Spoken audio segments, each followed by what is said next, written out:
Ano mga masikat na pangalan? Vincent! Wow! Wow! No? Anong buha? Patrick! Sikat yung mga Judas! Hindi, seryoso. Huwag mo tingnan katabi mo. Hindi yan. Hindi, seryoso ako. May kilala po ba kayo na ang pangalan niya sa birth certificate niya, Judas? O kaya Judas? Ako kasi personally, wala akong kilala eh. Kayo baka meron. Meron nga. No? Bakit? Ba't hindi mo papangalan ng Judas yung anak mo? Kasi yung pangalang Judas ay nakadikit na sa negative story of betrayal kay Jesus. Tama ba? Pag sinabing Judas, hindi mo papangalanan yung anak mo ng Judas. Kasi pag sinabing Judas, ang maririnig mo, traitor ka. Sinungaling. Paano, Vincent? Okay. Hindi mo papangalanan. Kasi ang ipapangalan mo sa... Ako po, nung pinapangalanan ko po yung anak namin, expect nyo na sa mga preaching ko, masisingit lagi yung anak ko. Si Maynard, hayaan mo na yan.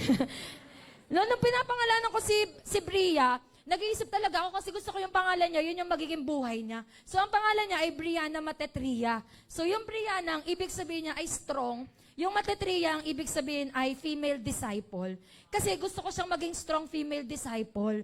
No, gusto kong pangalanan ng ganun. Ang pangit naman pag pinangalan ko, Brianna, ayoko tuloy. No, hindi ka magpapangalan ng Judas sa anak mo. Tama? Sino mga nanay dito? Pero minsan, tinatawag mo Judas. Judas ka talaga. Hindi pa ako nagmumura, ha? Pangalan po yun. No? Ikaw talaga. O kaya hindi po natin papangalanan yung anak natin ng Judas. Kasi ang nakadikit dyan, traidor. Di ba? Kaya nga pag nag-aaway, di ba? Sabihin mo, ano sabihin mo sa kaaway mo? Judas ka? Sinungaling? Traidor? Ang sama mo? Ang pangit na po kasi ng nakadikit sa pangalan niya. And I believe we all know this famous story. Tama po ba? Sino pong hindi nakakaalam ng story? Ikikwento ko po, willing ako. Kahit hindi ka Kristiyano, alam mo ang kwento ni Judas. No? Na kung saan, to make the long story short, binetray niya si Jesus for 30 pieces of silver. Ipinagkanulo niya ang Panginoon para sa pera. Okay? Kaya hindi ka papayag na ang pangalan mo Judas. Kasi ang pangit na nang nakadikit.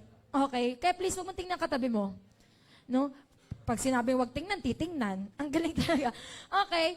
No? Pero alam niyo po ba, sige po, tingin po kayo sa akin. Pero alam niyo po ba, bakit pangit yung kwento pa rin ni Judas hanggang ngayon? Bakit pangit pa din ang naririnig at naaalala ng tao pag sinabi yung Judas hanggang ngayon? Tanong niya ka bakit? Ang pangit. Bakit? Lakasan niyo. Tanong niya ka bakit? Kasi hindi na-redeem yung story. Kasi hindi na bago yung kwento. Kasi hindi nabawi yung storya. No? Natapos na lang po siya na betrayer siya. Natapos na lang po siya na traitor siya. And I will call it tragedy. Sabi mo nga tragedy. Bakit? Kasi imagine mo, natapos yung legacy mo, natapos yung buhay mo na ang maaalala ng tao sa'yo, traitor ka. Natapos yung buhay mo na ang maaalala sa'yo ng tao, para sa pera, pinagpalit mo ang Panginoon mo. Diba? It's tragedy. Bakit hindi na bago yung kwento? Kaya ngayong umaga, pag-usapan po natin is the tragic ending of Judas. Are you ready? So kung ready ka, tatayo po tayo lahat. No? And we will fix our eyes and ears sa kung ano yung sasabihin ni Lord sa atin. No? Ikaw lang muna, wag mo na intindihin yung katabi mo. Okay? No? Pipikit tayo lahat. And we will pray to God na talagang mag-move siya sa atin, sa bawat isa sa atin. Lord, we just want to thank you and honor you today. Napakabuti mo, mula umpisa pa lang kanina, nararamdaman na namin yung presensya mo. And we believe na may gagawin kang matindi ngayong araw na to. God, we surrender everything. We surrender this word. We surrender this hour for you. Lord, Holy Spirit, ikaw ang gumalaw. Ikaw po ang may trabahong mag-convict ng tao, hindi po ako. Ikaw po ang may trabahong kumausap ng puso. Right now, oh God, tinatanggal po namin sa pangalan ni Jesus, lahat ng gawa ng kaaway in Jesus' name. Lahat ng spirit of familiarity in Jesus' name. Lahat ng matigas na puso in Jesus' name. Pero Lord, sasalain mo ang Life Givers San Mateo. Aayusin mo at hindi mo hahayaan na magsisimula lang kami na masayang nagliling maglilingkod sa iyo. Pero hanggang dulo, hanggang sa bumalik ka, Lord God, maayos kaming maglilingkod sa iyo ng buo, ng tapat, Panginoon. Lord, salamat. I pray, gamitin mo ang kwento ni Judas para ma-realize namin kung ano yung mga bagay na dapat naming ma-realize, especially today, oh God. Wala pong aksidente. Nasa online, nasa physical, new friend o hindi, lahat po kami ay kakausapin mo sa pangalan ni Jesus. Ikaw na po ang bahala, ikaw na po ang manguna. We love you, God. We thank you and we honor you. In Jesus' name we pray. Amen and amen. Sige po, pwede na tayong maupo. Okay? No?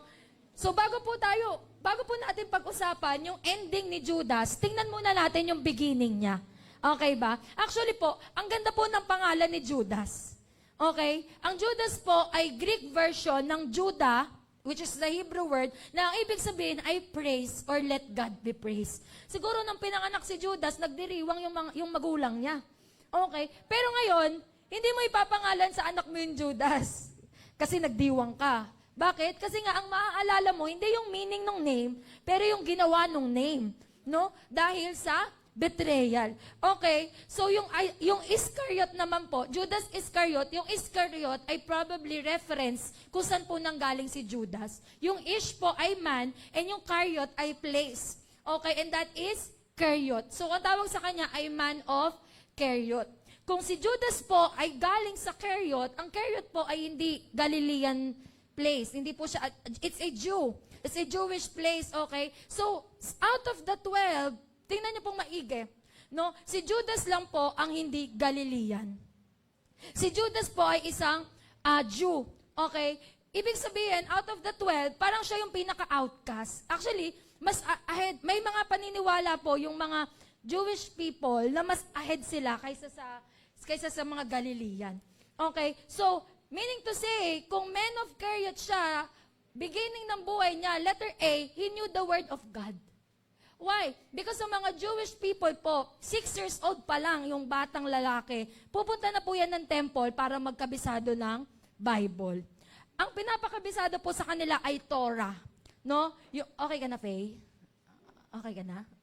No? Yung first 5 po ng Bible, yung Torah, okay, yun po yung papakabisado. Then pag nakita ng rabbi na medyo potential ka, na medyo magaling ka, buong Bible ipapakabisado sa iyo. Old Testament pa lang nun. No, buong Bible, yung history, buong Bible ipapakabisado sa iyo. Nasabihin na natin na si Judas ay hindi ganun katalino. Sabihin na natin, 5 books lang ng Bible yung kabisado niya. Still, may factor po yun sa kanya. Still, mas better yun kaysa sa'yo. Tanongin mo yung katabi mo, ano life verse niya? Baka ngayon, John 3:16, hanggang ngayon, di natin kabisado eh. Na for God so loved the world that He gave up. Bubigay si Lord. No? Baka hanggang ngayon, Matthew 4:4 pa lang din yung kabisado mo. Hindi lamang sa tinapay na bubuhay ang tao, sa biskwit din. Mali pa yung version. No, pero seryoso, though memorizing the scripture doesn't necessarily mean na may spiritual maturity yung tao, still, may factor po yan sa buhay ni Judas. Kasi ang pagkakabisado po noong unang panahon, wala pa po yan chapter, wala pa pong verse. Isang diretso. So, ang gagawin po ng rabbi, kunyari, ako yung rabbi, tas, disciple ko si Kat. Babasahin ko muna yung word, kunyari, for in the beginning, tapos, ang gagawin ng estudyante, itutuloy niya yon. No, tatapusin niya yung isang paragraph or isang phrase or kung ano man. Ganon sila mag-memorize. So, magaling po itong si Judas. Bakit? He knew the word. Regardless kung may papakita ito ng spiritual maturity or hindi, still may factor yon kasi alam niya yung word compared to us. Compared to you. Tama? Number 2, Judas, sa pagsisimula niya, ay nag-surrender din ng something to follow Jesus. No? The man who surrendered Jesus for 30 pieces of silver ay once naging tao, naging man na may sinuko para sa Panginoon. Sa Bible, kapag po naging disciple ka ng rabbi, it literally means dropping everything to follow the teacher. Yung rabbi po, ibig sabihin nun, teacher. Okay? So sa Bible, hindi lang po isa ang rabbi. Hindi lang si Jesus ang rabbi. Madami pong klase ng teacher-student relationship nung panahon na yon. May mga kasabayan si Jesus. Okay? And kapag tinawag ka as disciple, or ang ibig sabihin po kasi ng discipleship sa Bible is student-teacher relationship. Di ba ngayon ang pagtuturo? Kunyari ako, teacher, tinuruan kitang 1 plus 1 equals 2. Okay na yon, napasa ko na yung information. Pero sa Bible, ang student-teacher relationship, hindi po patungkol sa pagpasa ng information, pero patungkol sa imitation. So kung sino ang teacher niya, yun yung gagayahin niya. Kaya mahirap kaninang first service, ini-impress sa akin, leader set example, laging ganon. Hindi ko alam bakit kaninang umaga. Bakit? Kasi discipleship is imitating. It's about imitating. And imagine mo, yung leader mo, gagayahin mo, tapos yung leader mo, bala ka na. No? Nagmo-multiply eh. So, kung teacher niya po, no, yes. Kung sinusundan po, kung disciple po ni Jesus, si Judas, definitely may sinuko siya kay Lord. Hindi po sinabi ng Bible, hindi naman lahat sila sinabi kung ano yung background nila bago sila tinawag eh. Pero definitely may sinuko siya. Hindi natin alam, pero katulad ng 11 disciples, pwedeng ang sinuko niya pamilya, pwedeng sinuko niya trabaho niya, livelihood niya, tao, I don't know. Pero definitely, there is something na sinuko niya para sundan ng Panginoon. Ganun yung beginning niya. No? Kahit hindi recorded yon, definitely meron dahil sa culture ng discipleship relationship sa kanila. Number 1, ano po? Mabilis ba ako? Wow. Mamadali ako eh. Kasi overtime to eh. He knew the word. He surrendered something to follow Jesus. And number 3, he's chosen as an apostle. Pinili po siya, hindi lang basta bilang minister, pero bilang part ng 12 na dikit kay Lord. And yung 12 na yon ay binigyan ng authority to cast out demons. Binigyan ng authority to heal the sick. Binigyan ng authority to preach the gospel. Palabas nga natin yung verse. Luke 9:12. Sabi dyan, when Jesus had called the 12, yung 12, kasama po dyan si Judas. No? He gave them power and authority to drive out all demons and to cure diseases. And He sent them out to proclaim the kingdom of God and to heal the sick. No? The man who was led by Satan to betray Jesus was once the man na nagka-cast out ng demons. Imagine mo yung twist ng kwento. Servant si Judas. Hindi lang basta minister, pero part siya ng 12. Part siya ng malapit kay Lord. He directly witnessed the miracles. Probably, na-witness niya yung feeding of the 5,000. Baka nga nag-serve pa siya dun eh. Nag-abot ng tinapay. Oh, ito yung abot mo kay Check. Bigay mo kay Bell. Baka nag-serve pa siya dun.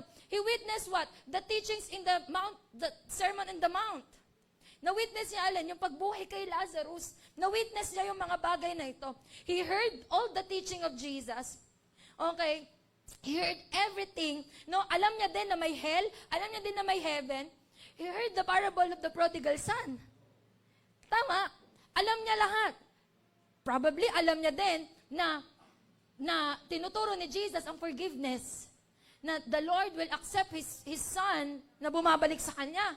With Judas' own eyes, he saw the clearest evidence. With his own ears, no, he heard the finest teaching. And with his own feet, he walked with Jesus. And yet, he betrayed Jesus. Amen? He's chosen as an apostle. And pang-apat, sa pagsisimula niya, he's considered trustworthy. Mapagkakatiwalaan. You know why? Kasi out of the 12 disciples, ang tinapik ni Jesus na humawak ng pera, ng kaban nila, ng mission, kasi may mission sila eh. So may daladalang bag. Tuwing may nagbibigay kala Jesus, ilalagay dun sa bag, ang may hawak po nun ay si Judas. Hindi po madaling humawak ng pera kasi madadaming pera po yung hawak niya eh. Kasi madami nagtatanim sa mission nila. Okay? So ang nangyari, out of the 12, siya ang sinabihan ni Lord, ikaw ang treasurer. Ikaw ang humawak ng pera. Pag tinignan niyo po yung background ng 12, kung meron ka pong pipiliin para humawak ng pera, si Matthew yon. Bakit? Tax collector siya eh. Alam niya kung paano umandal ng malalaking pera, alam niya ang credit, alam niya ang debit. Ano ba yung mga tawag dyan? Alam niya ang, yes, alam niya. Pero siguro kaya hindi binigay sa kanya dahil ang tax collector ng panahon na yon, nakadikit din sa kanila ang magnanakaw. Baka hindi. May iba ring commentary na nagsasabi, kaya binigay kay Judas kasi nga, he's a Jew. Okay? Meron silang connotation na mas mataas sila kaysa sa Galilean eh. No? Pero kahit ano pa pong dahilan, bakit siya yung may hawak nung pera nila para sa mission, isa lang totoo. Tinapik siya ni Lord para pagkatiwalaan ng ministry na yon. Amen? No? Ang ganda ng beginning niya. Tama? Alam niya ang Word of God. May sinurrender siya para sundin si Lord. He's part of the apostles. No, nagdadrive siya ng demons, nagka-cast out siya ng demons, nag-heal siya ng sick, nagpipreach siya ng gospel. Amen. And trustworthy siya. But from glorious beginning, it leads to tragic ending. Judas was an ultimate tragedy, probably the greatest tragedy ever lived. Bakit? Because he is the perfect and prime example of what it means to have opportunity then lose it. No, Judas followed the same Christ na sinundan ng 11. For 3 years, day and night, he's been occupied by Jesus. Amen? No? Judas saw the same miracles, heard the same words, performed some of the same ministries, was esteemed with the same topic, paano in-esteem yung 11, and yet he did not become what the others became. In fact, ang nangyari sa kanya is very opposite. No? Baligtad dun sa 11 na kasama niyang disciples. Now ngayon, tingnan natin, what leads him to the tragic ending? Anong nag-lead sa kanya sa tragic ending? No, pag tinatanong ko sa Lord, anong maganda sa kwento ni Judas? No? Alam mo, kaya ka nandito ngayon kasi may gustong gawin si Lord sa'yo. Okay? And I pray, buksan ng mata mo at yung puso mo sa kwento ni Judas. Number 1, anong nag-lead sa tragic ending ni Judas? Unreliable lifestyle. Sabihin mo nga, unreliable. John 12 is the story na kung saan may nag-anoint kay Jesus ng perfume. Sa John, binanggit si Mary.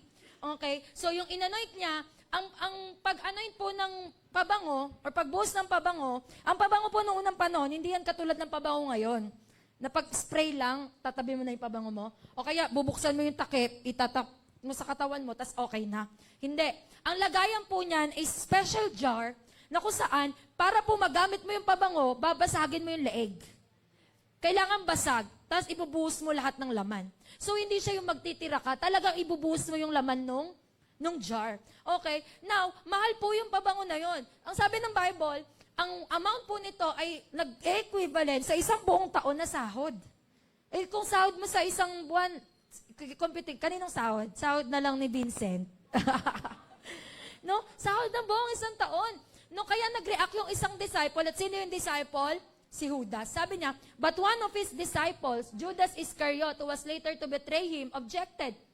Sabi niya, why was it the perfume sold and the money given to the poor? It was worth a year's wages. Verse 6, he did not say this because he cared about the poor, but because he was a thief. As keeper of the money bag, he used to help himself to what was put into it. Kita niyo po, kung ito po yung money bag na hawak niya, yung lahat daw na pumapasok doon na pera, ginagamit niya, no, siguro piso lang muna, tas 2, tapos 3, palaki ng palaki, I don't know, no, para tulungan yung sarili niya, para bilhin kung anong gusto niyang bilhin. Nakita niyo po? Tingnan niyo po yung pagkakalatag ng verse. Verse 4, ang tawag kay Judas, disciple. Verse 6, ang tawag kay Judas, thief. A disciple at the same time, thief. Judas was the best example of the man who lived double life. Kung may isang taong best example ng taong namumuhay ng dalawa, si Judas yon. Disciple siya, tapos thief siya. Amen? Nakikita niyo po? Okay? No? Magkaiba ang pinapakita sa public life at magkaiba sa private life. Magkaiba ang pinapakita at ginagawa sa liwanag at magkaiba ang ginagawa kapag nasa dilim. Magkaiba ang buhay sa lantad at magkaiba ang buhay sa lihim. In short, walang integrity. Sabi mo nga, walang integrity. Ang buhay na walang integridad ay mahirap pagkatiwalaan. You know, nag-start siya, he's been trusted by the Lord to keep the money bag. Pero dahil sira ang integrity niya, dahil dalawa ang buhay niya, no, mahirap pong pagkatiwalaan yun. Gusto ko pong malaman nyo that double life is trouble life. At yun ang nangyari kay Judas. Nung nagkagulo-gulo yung buhay niya, magkakaroon tayo ng double life, kapag double na din yung desire natin. No? Nagsimula yung pagkakaroon ng dalawang buhay ni Judas, nung hindi na lang si Lord yung desire niya, pero desire niya na din yung magsasatisfy sa kanya. Alam mo, nakita ko na kapag pag ang desire mo ay self-interest, something that pacify yourself, no, at hindi ang desire ng Panginoon, malaki po ang tendency mamumuhay ka ng dalawa. Amen? No? Kapag ang desire natin ay for our own interest, hindi na interest ng Diyos, okay, magkakaroon ng tendency na mahirapan ka mabuhay ng buo para sa Panginoon. Gusto kong malaman mo that we are Christians not for our own interest, not for our own desires. We are Christian to serve the Lord. Sabi ng Bible, He used to help Himself to what was put into it. We are not disciples of Jesus because of personal gain. Kung hanggang ngayon ang mindset mo, disciple ka ni Lord kasi may makukuha ka, gusto malaman mo, mali po yung mindset mo. Kung hanggang ngayon ang mindset mo, kaya ka nagsuserve kay Lord kasi gusto mong mag-prosper ang buhay mo, yes, definitely pagpa-prosper ka ni Lord, pero hindi dahil nag-serve ka, kundi dahil mabuti siya at inalaw niya mag-prosper ka. Pero paano pag hindi ka nag-prosper? Paano pag walang pera? Paano pag nagkasakit yung nanay mo? Paano pag namatayan ka? Paano pag kailangan mong bitawan yung bagay na pinapabitawan ni Lord sa'yo? Magsusunod ka pa rin ba? Because Christian life is not about our personal gain. It's about serving the Lord. Kaya kung pagiging Christian mo dahil may gusto kang makuha, good news. Wala ka pong makukuha. Because it's not about you, it's about the Lord. Pero hindi nakita yun ni Judas. Ang nakita niya, mas mahalaga yung 30 pieces of silver kaysa sa Panginoon. Ang naging desire ni Judas ay pera. Ang naging desire ni Judas ay self-satisfaction, pagmamahal sa pera, pagmamahal sa sarili. No? Nakita niya, mas mahalaga yung 30 pieces of silver kaysa kay Lord. Alam niyo po ba, sa New Testament, pagmamahal sa pera, ang Diyos ang nakalaban ng Panginoon. Hindi si Baal, hindi si Ashtoreth, pero pagmamahal sa pera. Amen. Kaya sabi ng Bible, di ba, we cannot serve two masters. Saan yan sinabi nung panahon na pinag-usapan? Pera. So meaning to say, we cannot serve two masters means we cannot live a double life. Kasi hindi pwede, itong buhay mo, ito yung master mo, tapos itong buhay mo, ito yung master mo. Isang buhay lang. Sabi mo sa katabi mo, isang buhay lang. No, wag dalawa. Baka nga po yung iba sa inyo, 3 buhay eh. No, kahit si Satan, mapapasuko sa, wow, Lodi ka. Galing mo, ako nga, isa lang buhay ko, nahihirapan na. Ikaw, 3, wow. Iba ka, baka napapabow daw na sa'yo si Satan. Ikaw, 3 eh. Tama, stop living double life. Kung papili ka ng buhay, sana yung buhay na naglilingkod sa Panginoon. It's either you will be a disciple or a thief. No? Dalawa buhay ni Judas eh. Sa verse 4, disciple siya. Sa verse 6, thief siya. No? Nagigets niyo po ako? We cannot serve 2 masters. So stop living double life.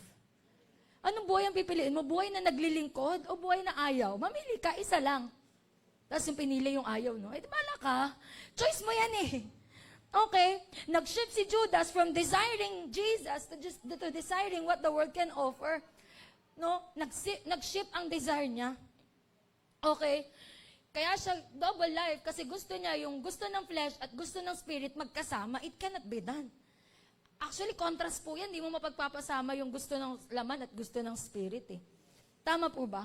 We cannot serve 2 masters. Sabi mo sa katabi mo, isang buhay lang. No? Align your heart to higher value. Jesus is worth more than anything in this world. Following Christ is worth any cost. I pray makita mo na it is not worth it na mabuhay ng dalawa, na dalawa ang Diyos, na dalawa ang mukha. No, sa maliit na compromise, nagsimula ang tragic ending ni Judas. Compromise sa faith, compromise sa conviction, compromise sa desire, na mukhang harmless naman, pero magiging daan pala sa magulong buhay. Kapag meron talaga, alam mo nakita ko, kapag meron talagang mas sa puso mo, it's not about the money eh. Sinample lang yung money kay Judas eh. Pero it's about how attached you are sa kung ano yung ino-offer ng mundo, more than sa kung paano kang attached sa Panginoon. Pag may mas nang attached sa'yo, mas na yung pera, mas na yung tao na yan, mas na yung bagay na yan, more than kay Lord, ibig sabihin, pinapalitan na ng tao na yan, ng pera na yan, ng bagay na yan, yung trono ng Panginoon sa puso mo, ang laki ng tendency, double life po yan. Bakit dalawa ang Diyos mo? Amen? Wala po tayong choice. Kahit ano pong pilitin nyo sa akin, hindi ko po pwedeng sabihin na dalawa. Isa lang. Sabihin mo, isa lang. Sabihin mo sa sarili mo, isa lang. No? Kasi mahirap paniwalaan ang may unreliable na lifestyle. Mahirap pagkatiwalaan ang walang integridad. Alam mo sa dulo, kahit anong bato ng tao sa'yo, pag buo integrity mo, wala silang masasabi. No? Kapag buo ang integrity mo, kahit anong bato sa'yo ng mundo, kahit pagbalik-balik ta rin ka pa, makakatingin ka ng diretso eh. Bakit? Buo integrity mo. Amen? Wala kang butas. Tama? Wala kang masisilip sa'yo kasi bakit? Buo integrity mo. Amen? Kaya sabi ng Bible, ipuput into shame ni Lord yung mga taong tinitira yung may integrity kasi mapapahiya sila. Pero bakit hindi tayo makatayo ng diretsyo? Bakit hindi tayo makatingin ng diretsyo? Kasi baka dalawa ang buhay mo. Amen? Iba tayo sa simbahan, iba din sa bahay, iba sa school, iba sa trabaho. Double life. Iba kapag maraming tao, iba kapag mag-isa na lang. Double life. Iba kapag depende sa kasama, kasi tao yung pinipilis eh. Double life. No? Sino dito nahihirapan na siya sa Christian life? Wow, hindi kayo nahihirapan. Sana all.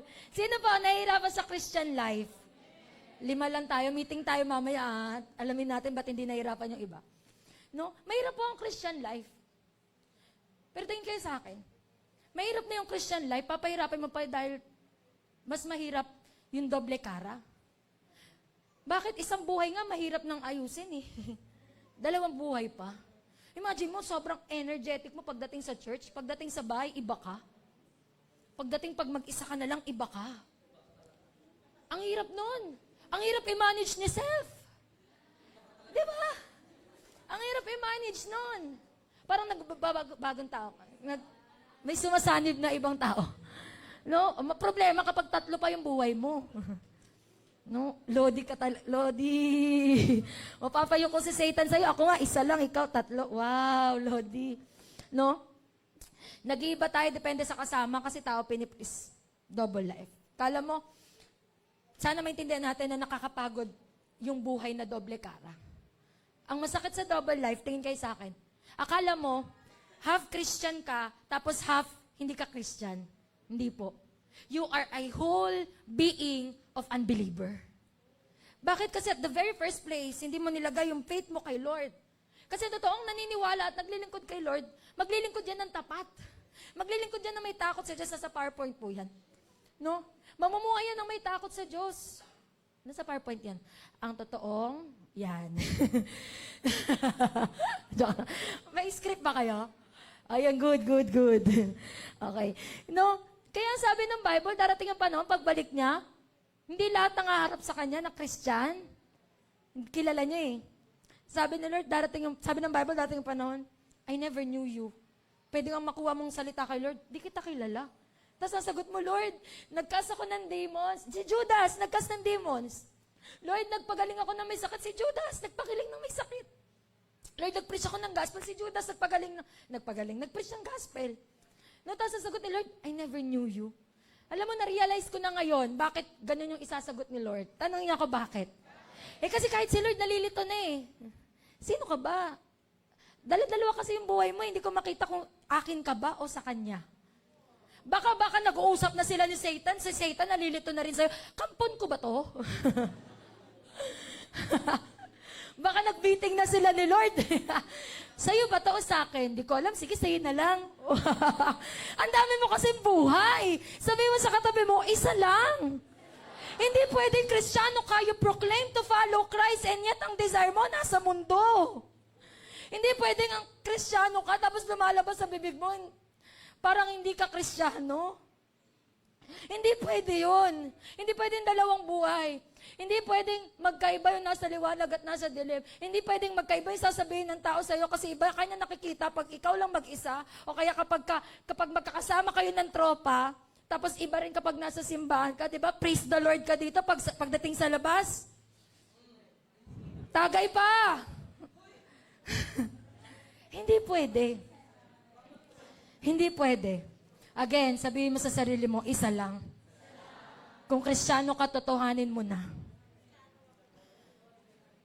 Christians, protect your testimony and your integrity.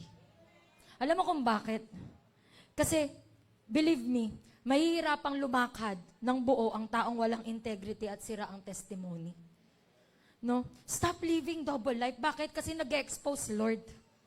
Kilala niyo po si Stephen Lawson. Kilala niyo po si Stephen Lawson? Sino po nakakilala?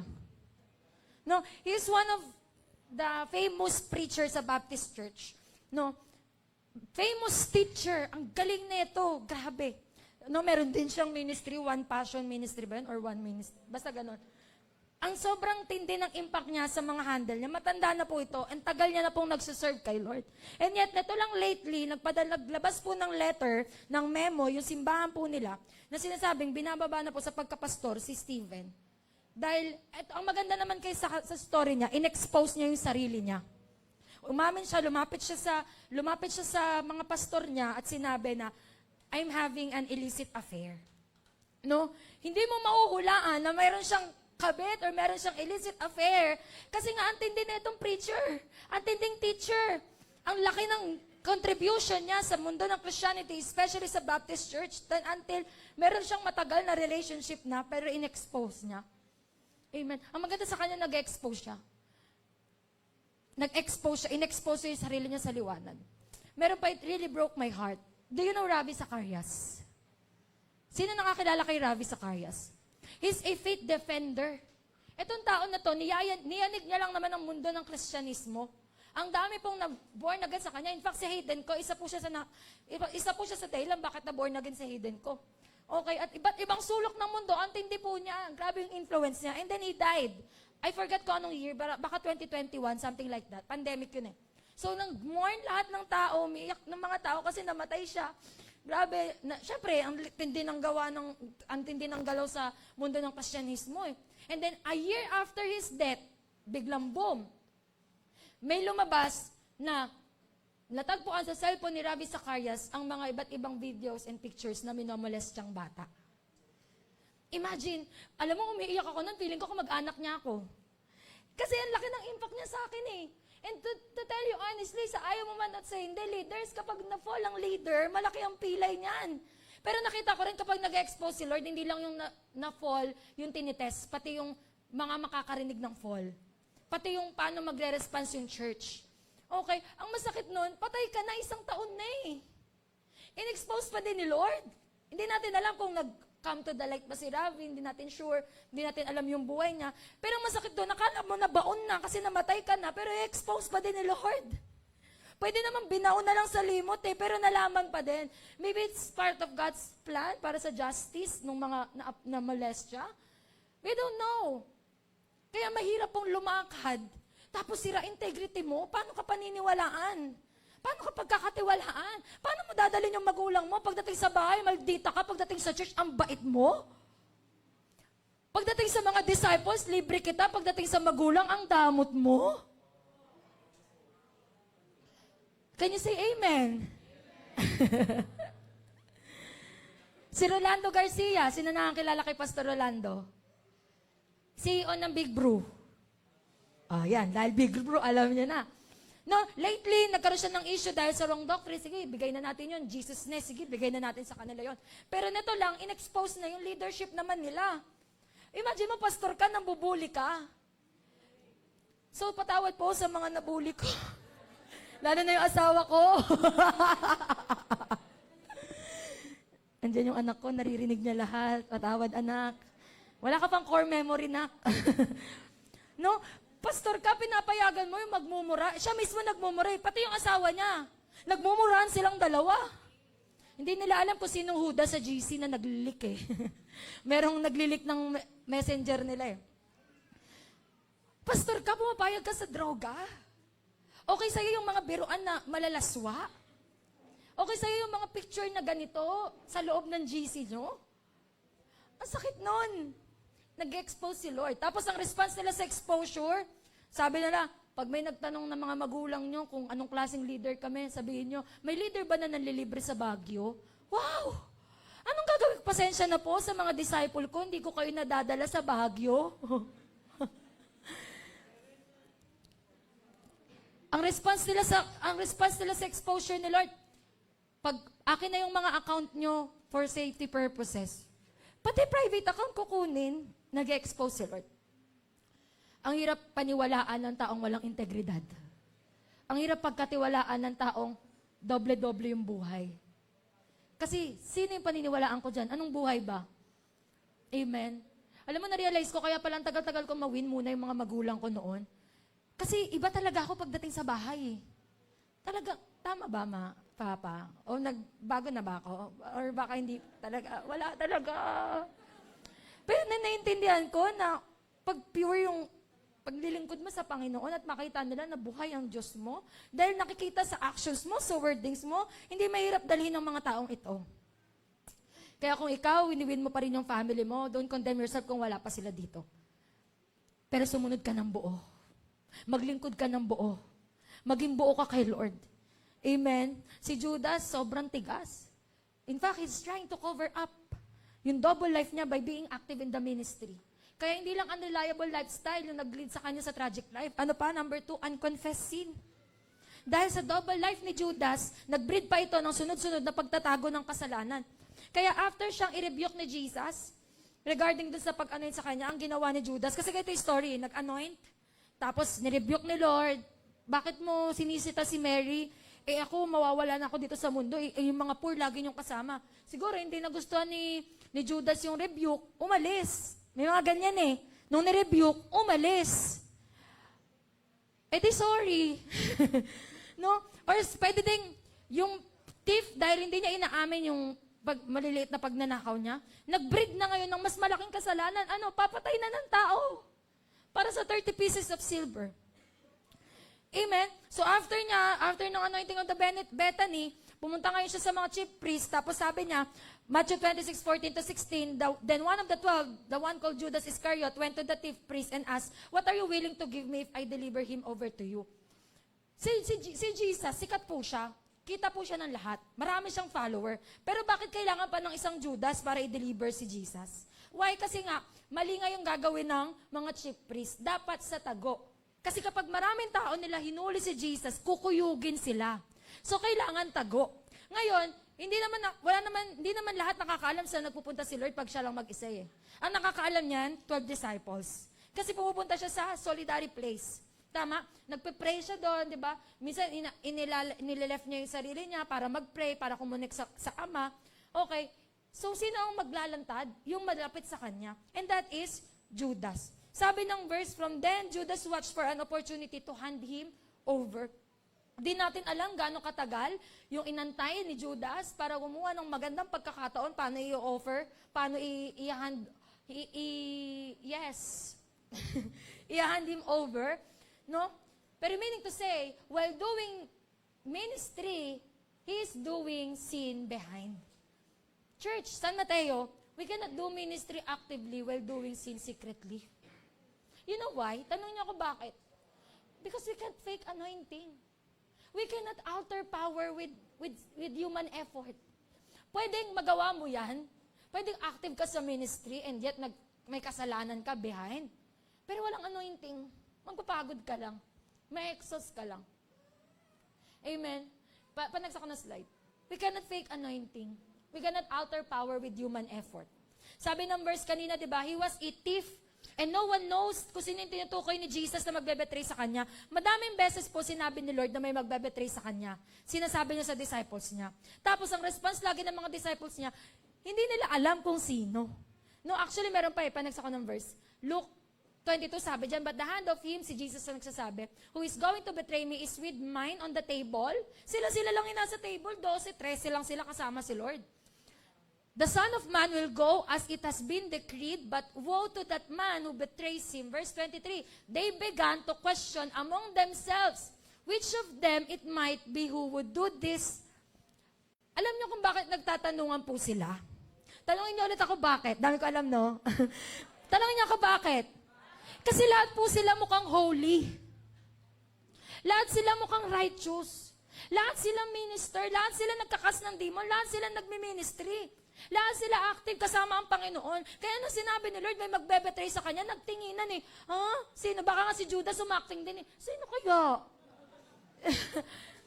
Kasi even Judas ay mukhang holy. Treasurer yan. Minister.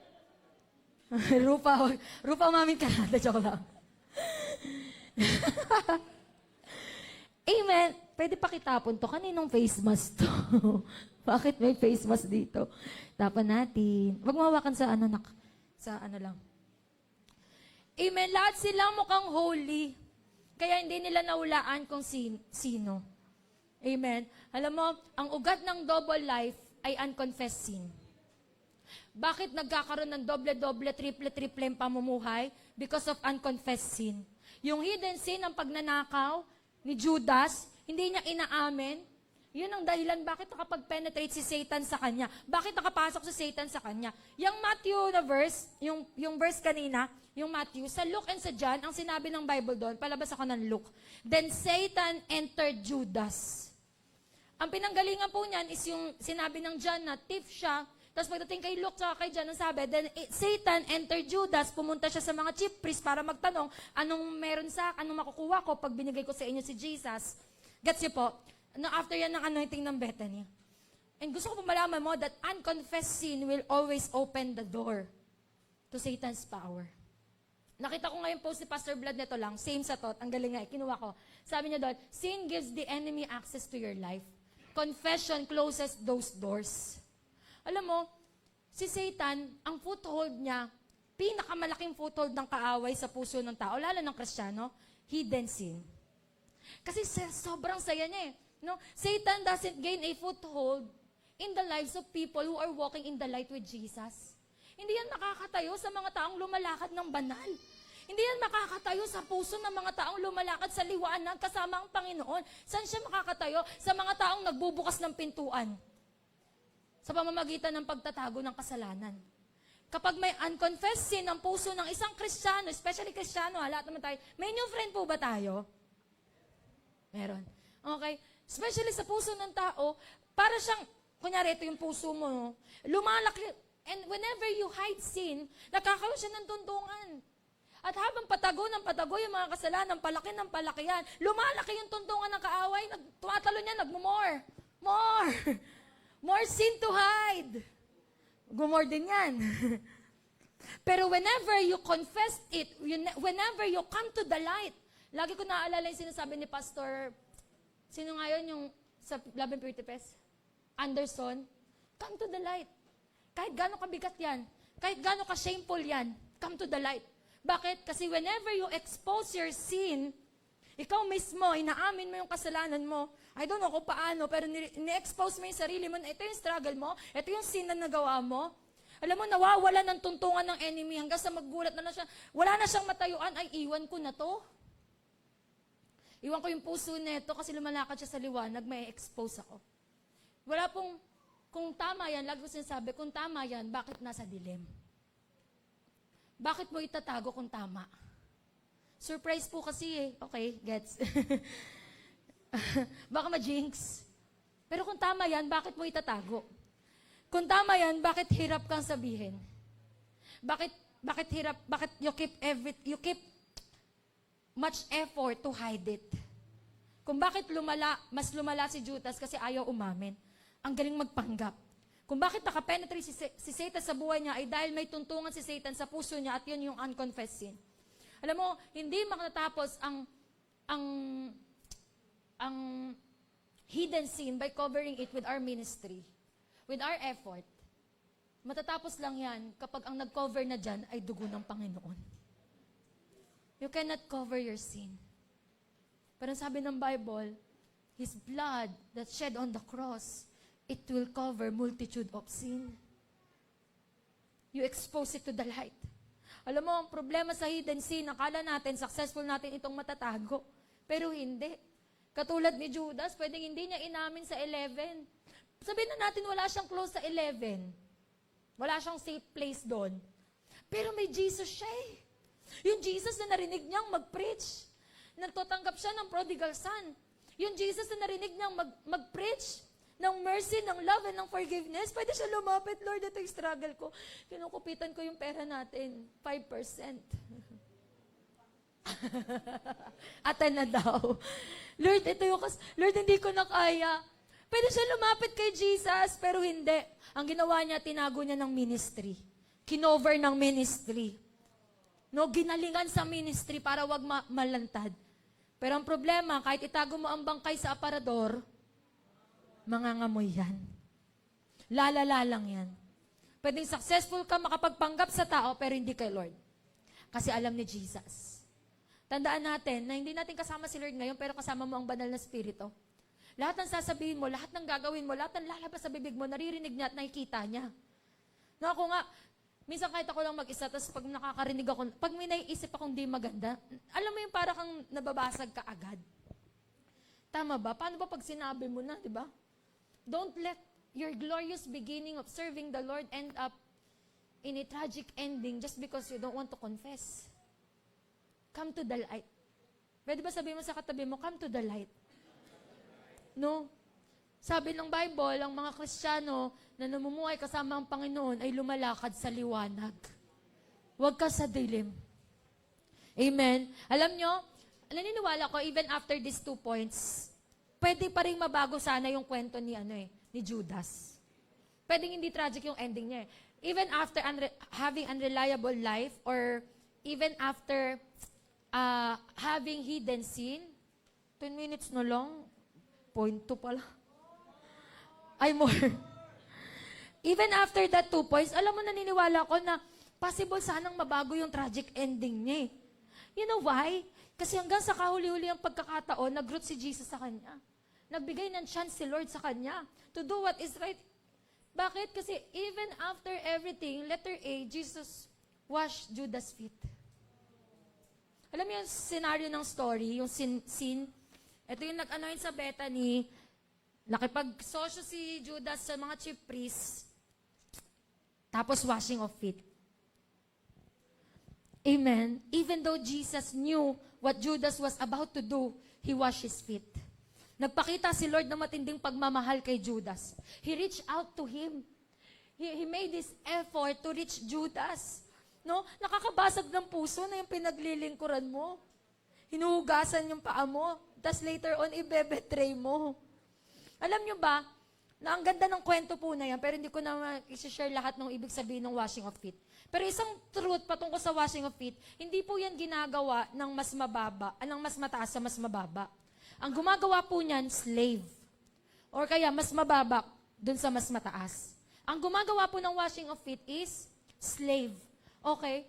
Alam mo kung bakit, pati kay Judas, sabi hinugasan niyo sa disciples kasama si Judas doon. Alam niyo kung bakit hinugasan ni Lord yung paa? You know why? Because it should have moved Judas' heart somehow. Bakit? Kasi ang presyo ng slave sa Bible ay 30 pieces of silver. Na para bang sinasabi ni Lord kay Judas, Judas, hinuhugasan ko yung paa mo, nagpapaka-slave na ako sa'yo, hindi mo na kailangang umabot sa punto na ipagkanulo ako para sa 30 pieces of silver. Kasi hinuhugasan ko na yung paa mo. Kasi slave na ako.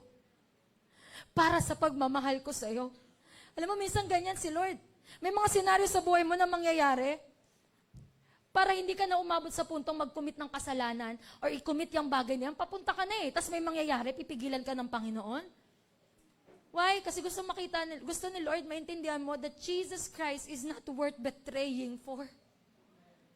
Bakit nagpakababa na siya para sa'yo Judas, nagpapaka-slave na ako para sa'yo, hindi mo na kailangan bilhin ako ng 30 pieces of silver. Kasi ginagawa ko na. Pero ang tigas ng puso ni Judas. Exodus 21 yan yung nakalagay na 30 pieces ng silver. No? May mga gesture ng pagmamahal si Lord na nararanasan natin para i-move yung heart natin, not to commit that sin. Wag mo lang ituloy ang bagay na yan. Kasi ginawa niya na. Pero at that very hour, still walang pusong na-move. Alam niyo po ba kung bakit, yung conversation kasi dyan, di ba sabi niya, huhugasan niya yung paa. Madami kasing significance yung kwento na yun. Sobrang ganda talaga niyan, i-devotion niyo na lang po. Di ba hugasan yung paa? Sabi ni Peter, Lord, hugasan mo yung paa ko. Sabi niya, oo, kailangan ko hugasan kasi kung di ko hugasan, wala kang parte sa akin. Sabi ni Peter, Lord, kung hugasan mo pala yung paa ko, edi hugasan mo na yung buong katawan ko, paliguan mo na ako, Lord. Sabi niya, hindi na kita kailangan paliguan kasi malinis ka na. Ang kailangan ko na lang linisin yung paa mo. It foreshadows or it signifies positional sanctification. Meron kasing 3 sanctification Yung positional sanctification, yung tinanggap mo si Lord, the moment you accept that Jesus Christ in your life, malinis ka na. Wala kang ginawa doon. In-accept mo lang si Lord, malinis ka na. Meron din progressive sanctification. Ito yung dahil hindi ka naman perfect Tama? We cannot reach sinless perfection. Magkakasala ka, papalya ka, madudumihan yung paa mo. As you walk with Christ, madudumihan ka. Yun yung progressive sanctification. Kaya niya hinuhugasan yung paa. Yung isa naman, perfect sanctification, yun na yung pagbalik ni Lord. Glorified body na tayo. Perfect na yung katawan natin. Perfect na yung mata natin, hindi na malabo. Yan. Okay? Yun yung perfect sanctification. So yung tinutukoy ni Lord na hinuhugasan niya yung paa, kaya niya sinabi na hinuhugasan niya yung paa kasi gusto ni Lord lumakad yung 12 ng malinis. He wants that 12 to walk with purity. Okay? Pero sabi ni Lord, lahat kayo naligo, lahat kayo na, pero hindi niyo na kailangan mag-bat. Bat yung ginamit na word eh. Pero hindi lahat sa inyo naligo. Parang ganun yung term. Na parang tinutukoy niya, si Judas, ginasya yung feet, diba? Nagets diba? Basahin nyo nga yung verse. No? Ang sabi doon, diba sabi ni Peter, paliguan mo na ako, hindi na kailangan lang linisin kasi malinis na kayo. Pero hindi lahat kayo malinis. Kasi may isa na hindi, and that is Judas. Alam mo na, pag di naligo, sinong Judas ang hindi naligo? Bakit umalingasaw? Joke lang. No, pero still, Jesus washed Judas' feet. He take root. And number 2, Jesus called Judas a friend. Matthew 26:47-50. While he was still speaking, Jesus, one of the 12, arrived. With him was a large crowd, arrived with swords and clubs, sent from the chief priests and the elders of the people. Now the betrayer had arranged a signal with them. The one I kiss is the man, arrest him. Going at once to Jesus, Judas said, "Greetings, Rabbi." Tinawag mo pang teacher. No, good evening. No, ma'am, good evening. And kiss him. So Jesus replied, "Do what you came for, friend." Then the man stepped forward, seized Jesus, and arrested him. An hour before the betrayal, the final step of betrayal, Jesus, he called Judas his friend. Sa kahuli-huli ang pagkakataon, nag-reach out si Lord, nag-root si Lord kay Judas. Imagine being called a friend of God despite of your sin.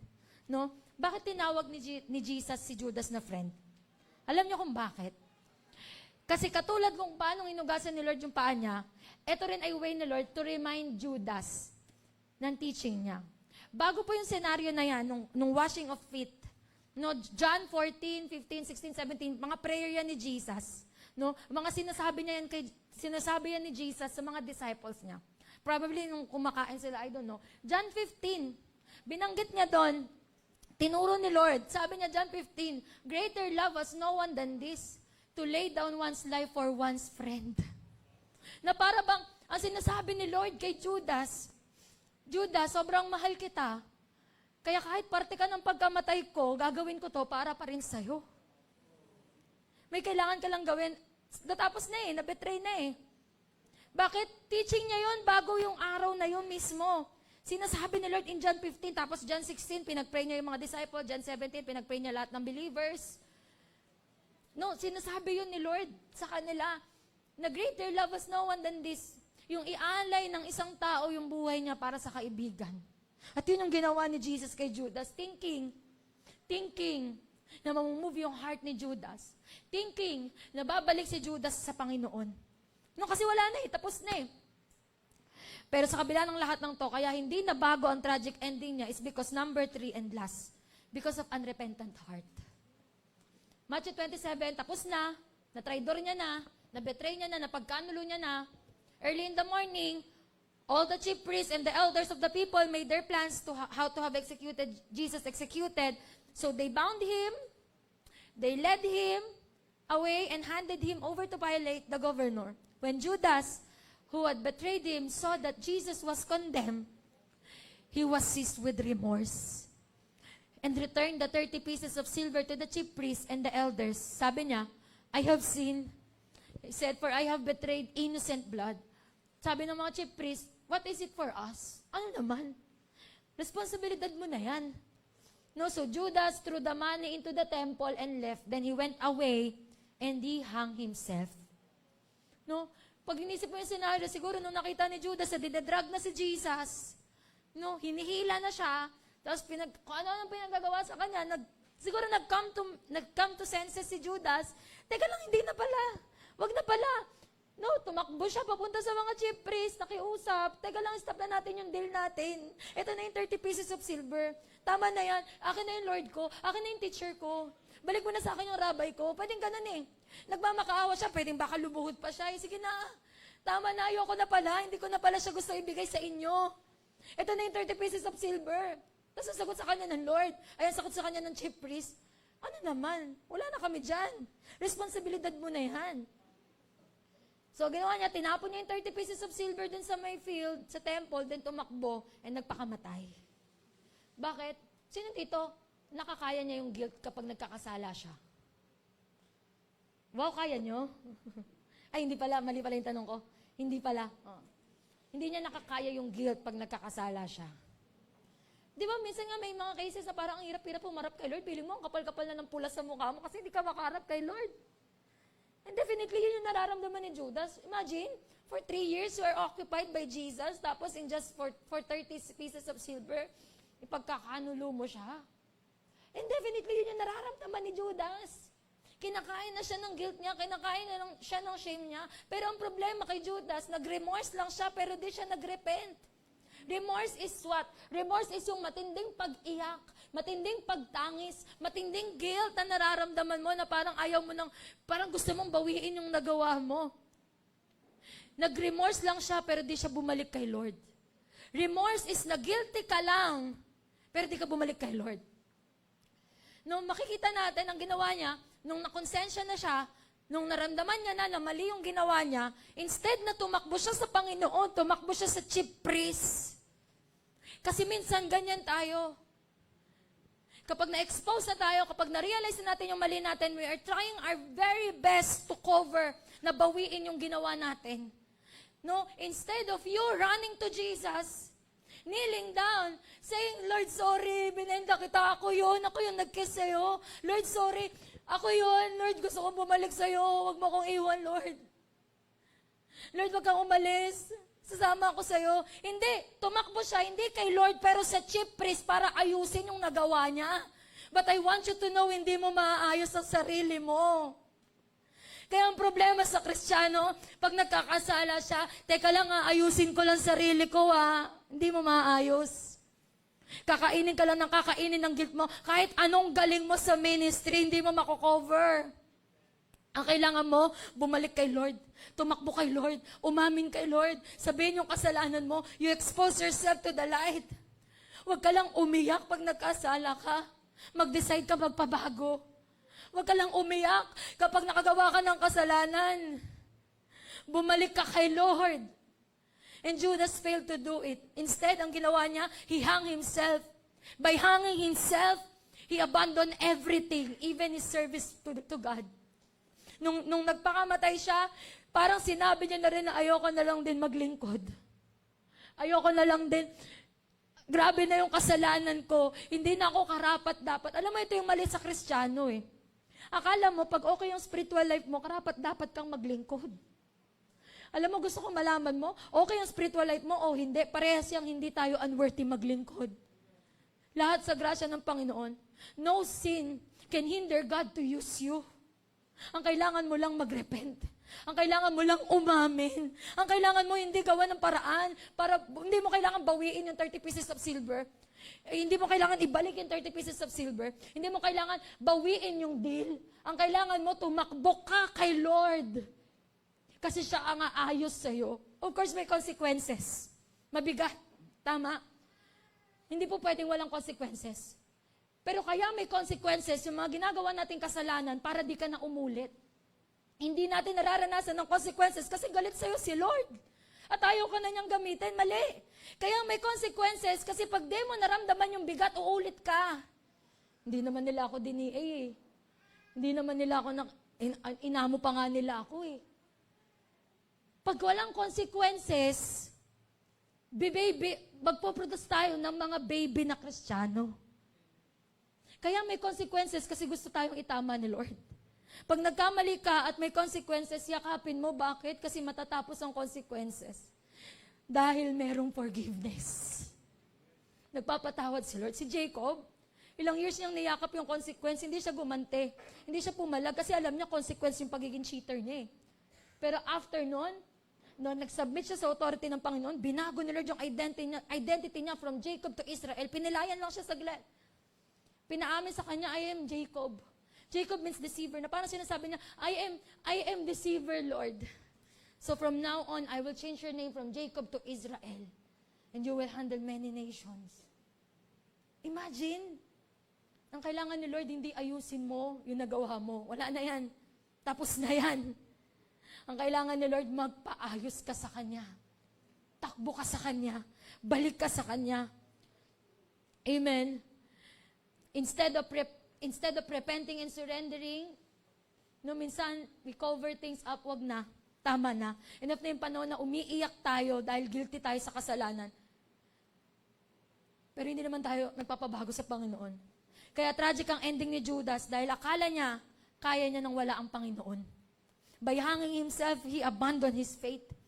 He abandoned his relationship with Jesus. He abandoned everything, thinking that's the best decision. Alam mo, tragic ang ending ng mga taong tumatakbo palayo sa Panginoon. Tragic ang ending ng mga taong inabandon ng faith. Tragic ang ending ng mga taong ayaw bumalik at magpakumbaba sa Diyos dahil sa kasalanan. No? Tapos na po ako. Tragic ang ending. Ang ganda ng beginning ni Judas. Pero tragic ang ending niya. You know? Sige, tatayo po tayong lahat. Ang ganda eh. He knew the word of God. No? Si Judas ay disciple na nagsuko ng something para sa pagsunod sa Panginoon. He's part of the 12. He has authority. He has power to cast out demons. Amen? To preach the gospel, to heal the sick. Tinapik siya ni Lord. Pinagkatiwalaan siya ng isang ministry. And yet, he ended up with a tragic ending. Pwedeng sabihin na natin na doon ka na sa unreliable lifestyle. Pwedeng yung iba sa atin dito, okay na, sige na. Aamin ka na, may double life.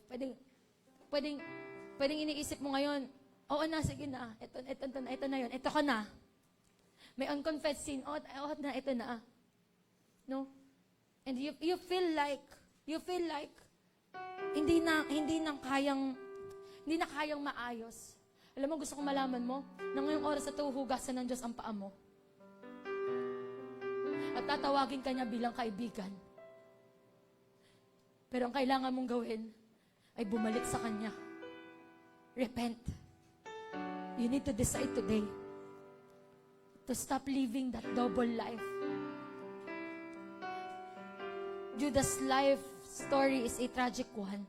May ibang nagsasabi na kasi predicted na po yung yung pagkanulo ni Judas. Predicted siya in Zechariah 11:12-14. Sinabi doon na by 30 pieces of silver, pagkakanulo siya. Psalm 41:9, predicted doon na si Jesus, bebetray siya ng kasama niyang kumain ng tinapay. No, at sinasabi ng iba, ala, kawawa naman si Judas kasi na pala predicted na pala yung mangyayari. Wala siyang choice. Mali. He did it in His own accord. Si Lord lang, ito yung bule, ito yung perfect plan ni Lord. Kahit sa pagpalya ng anak niya, still under pa rin siya sa bule ni Lord. Kaya gumagawa ng paraan si Lord para bumalik yung tao sa will niya. Kaya niya hinugasan yung paa, kaya na tinawag na kaibigan para hindi maging tragic yung ending ni Judas. But yet, still, he didn't repent. He didn't go back to God. And I want you to know, Church, San Mateo, pwedeng naglilingkod ka na ng maayos sa Lord. Pwedeng nagsimula ka na ng maganda. Pwedeng okay ka na. Pero ayaw ni Lord ngayon na magkaroon ka ng tragic ending dahil sa double life. Dahil sa tinatagong kasalanan at dahil ayaw nating umamin at bumalik sa Panginoon. So today, magpapasiyasa tayo ng puso kay Lord. You will close your eyes. Huwag mo napansinin yung katabi mo, ikaw lang at si Lord. You decide. Alam ni Lord ang puso mo.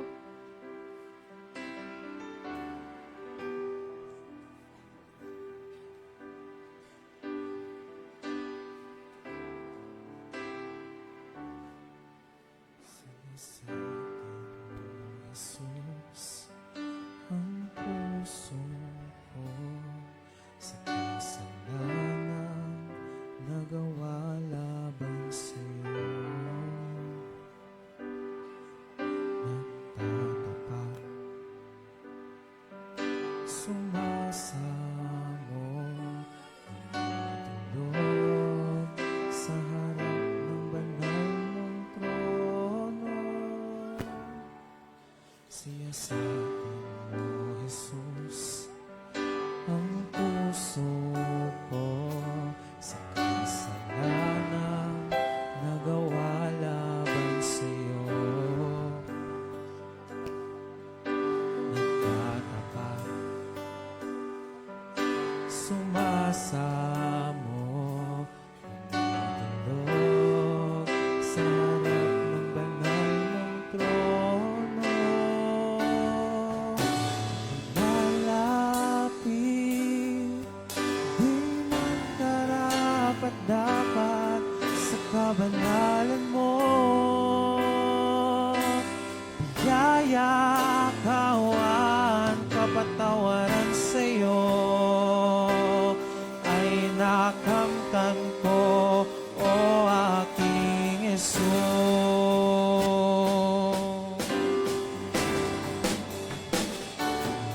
Sinasabi Church, ko, Jesus, kung Kristiyano ka, totohanin mo na.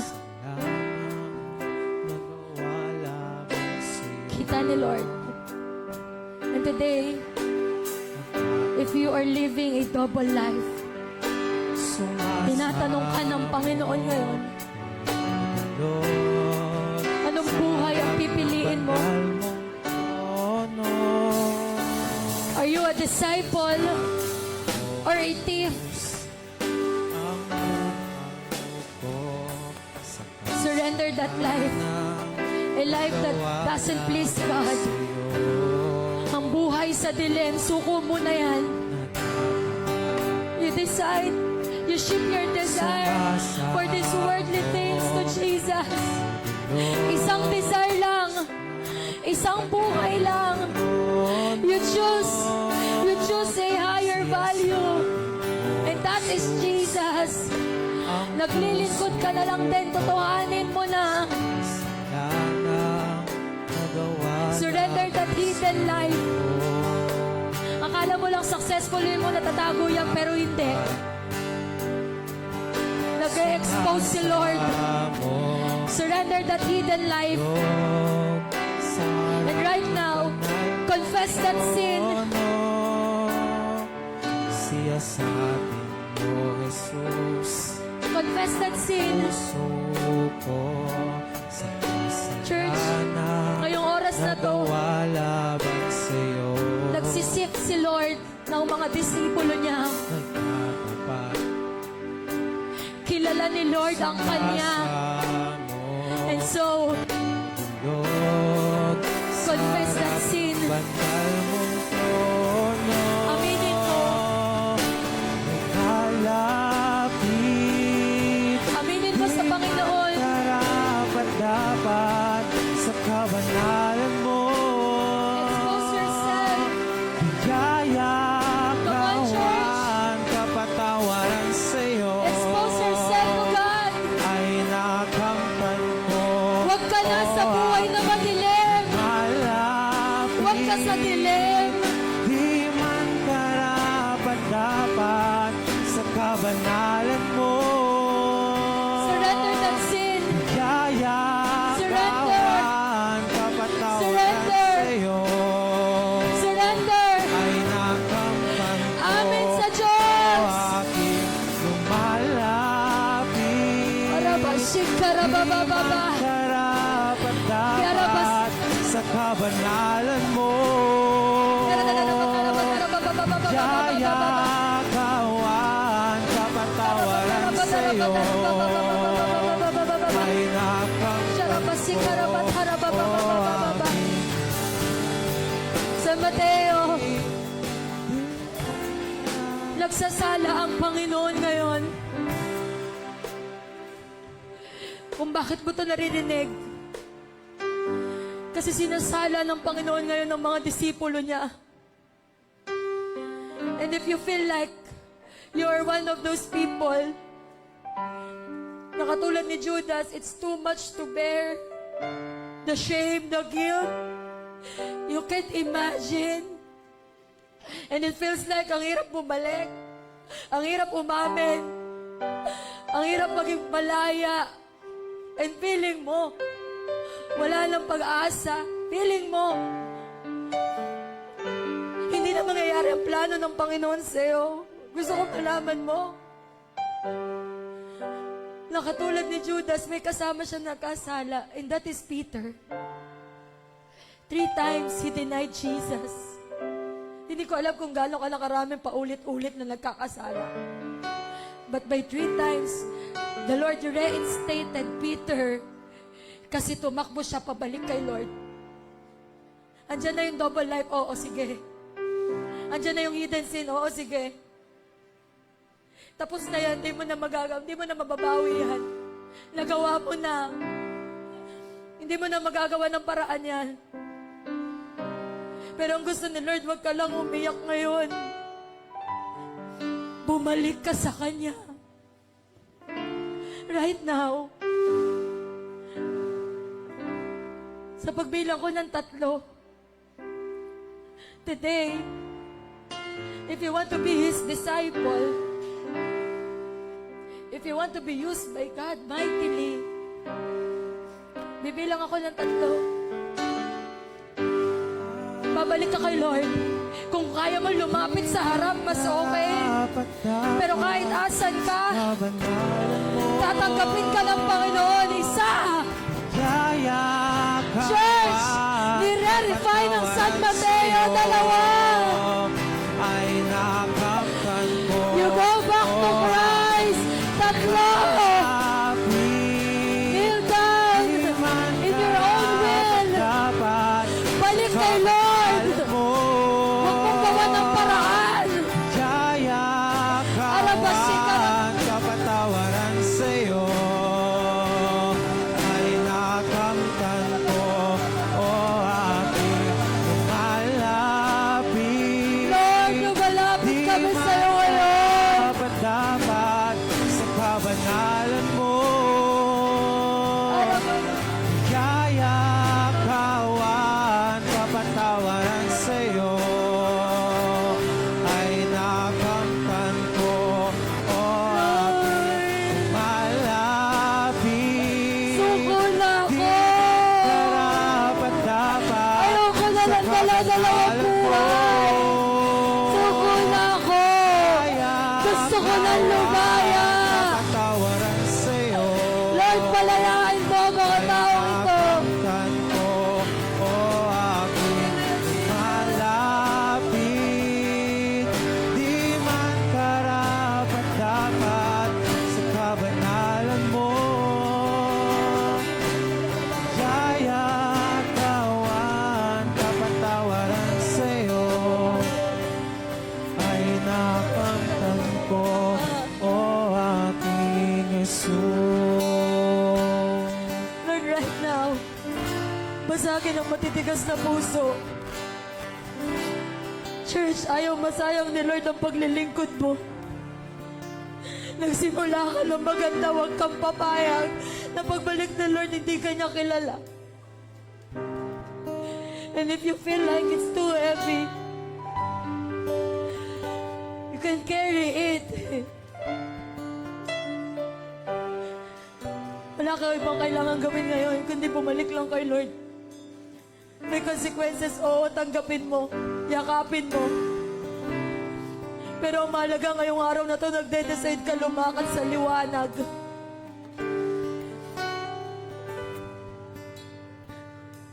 Nagde-decide ka lumaya. Gusto ko malaman mo, nung na-reinstate ni Lord si Peter, nagtayo siya ng simbahan. Many people ang nakatanggap sa Kanya. And I want you to know that the Lord wants to use you mightily. Hindi ang kasalanan mo ang titigil para hindi ka gamitin ni Lord. Ang kailangan na lang ngayon, bumalik ka ng buo. Magpabuo ka ulit sa Panginoon. Magpa-refine ka kay Lord. Repent. I feel in my heart. I really feel in my heart. Disgusted sin.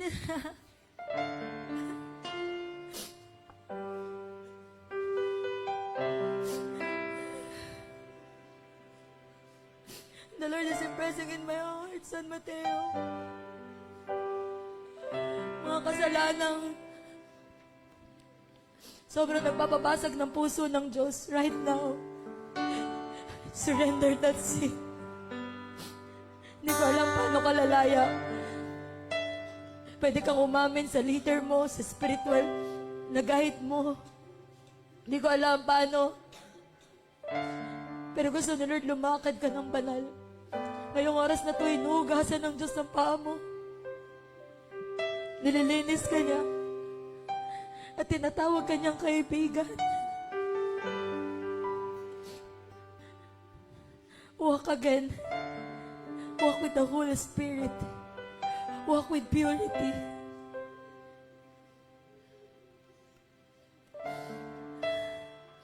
Hindi pa tapos si Lord sa'yo. You can be Peter of this generation. Kaya huwag kang papayag na maging Judas ang ending mo. Ngayon, binibigyan tayo na Lord ng pagkakataon maging Pedro. Hallelujah, Jesus. Lord, right now, I pray for these people. Lord, tanggalin mo yung bigat ng guilt and shame because of sin. Hindi galing sa iyo ang guilt, hindi galing sa iyo ang shame. Galing sa kaaway yan. Pero ngayon, binabasag ni Lord lahat ng wall na naghihiwalay sa iyo, sa Kanya. At tiyayakap ka ng Panginoon. Hindi will use you, believe me. Because you chose this life serving the Lord, He will use you mightily. Thank you, Jesus. Thank you, Jesus. Lord, salamat kasi gusto mong ayusin ang simbahan mo. Ang mga leaders, ang mga disciples na to. Salamat, Panginoon. Pakabuti mo. Thank you, Jesus.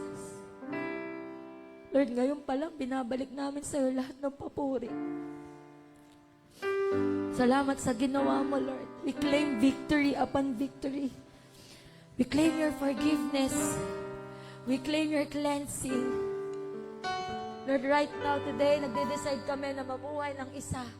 At yun ang buhay na naglilingkod sa iyo, O God. Lord, right now, bigyan mo ng lakas ng loob umamin. Ang mga dapat umamin. Kaya mo makatagpo sila ng safe place. Tutulungan silang makabangon muli.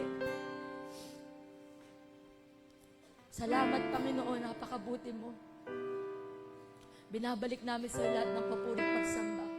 Sa pangalan ni Jesus. Amen and amen. Pwede ba you hug someone? Babae sa babae, lalaki sa lalaki. Thank you, Jesus. Hello, thanks for watching this video. If you love this content and this was a blessing to you, would you help us? You can simply click thumbs up so that more people will be reached by this video. It will cost you nothing, but it will go a long way with touching the lives of others in social media. And if you want to know more about us, like San Mateo, and our mission to love God, love people, and make disciples, you can visit our socials shown below. We are also in the season of constructing our physical church in San Mateo, Rizal, Philippines. If you find yourself deciding to take part in this miraculous project of God, you can scan the QR code at the corner or visit the content link to this video. And remember, a follower of God is called to be a matetes, a disciple, a learner, an imitator of Jesus. In all we do, let us be Christ-like. God bless you.